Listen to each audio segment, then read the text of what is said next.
උයපු ගම අම්මට බත් එක බෙදන්න. වට්ටියෙන් වහන්න. ආමුදුරනේ මම එනකම්ම බත් එක මේසෙ උඩ තියනවලු. බලනකොට ඩස්බින් එකේ බනිස් කොලයක් තියනවලු. බත් අම්මලා එහෙමනේ. පලිගන්නේ කොහොමද? කන්නේ පුදිය ගන්නවා. මොණරාගල පැත්තේ එහෙම නැතුව ඇති මං කියනවා බොහෝ පැතිවල හැටි. දැන් කන නොකන එක කාගේ වැඩක්ද? ඒකද නැන්දම්මගේ වැඩක්. කොටන්නේ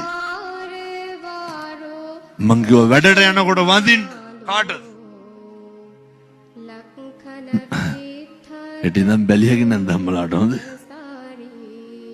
ඔය මට කිව්වා හාමුදුරුවනේ වඳිනකොට උන්ද අනිත් පැත්ත හැරෙනවලු. අනිත් පැත්ත හැරෙන එක කාගේ වැඩක්ද? ඒක නැන්දම්මගේ වැඩ. වඳින එක ලේලිගේ වැඩ.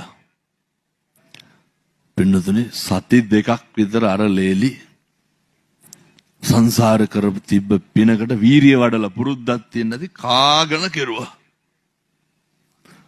කොල්ලයක් ගත්තා පාන්දර 4:00ට විතර.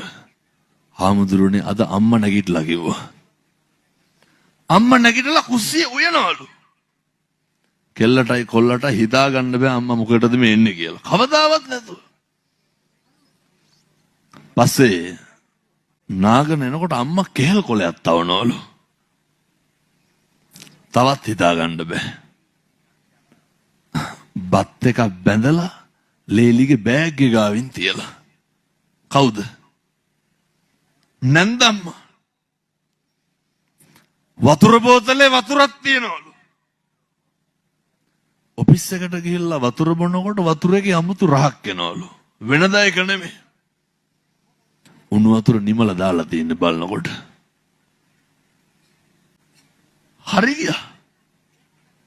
හවස එනකොටත් උයලලු. ඒත් කතා බහ නැහැ.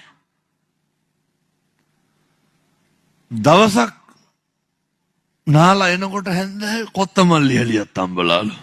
කවුද? නැන්දම්මා. පින්නතුනි මේ බුදුවරු කියවුවා බොරු වෙන්න බෑනේ. වෛරයට තියෙන එකම පිළියම මොකද්ද? මෛත්‍රිය.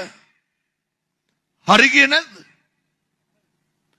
ඒ ගෙදර අදටත් පහන තියෙන තැන බුදු පිළිමේ ගාව මගේ ෆොටෝ එකක් තියලා දෙන්නේ. එයි හාමුදුරුවනේ මම මැරුණත් බය වෙන්න දෙයක් නැහැ. අම්මයි දුවයි වගේ දෙන්න ඉන්නවලු. හරි ගියේ නැද්ද?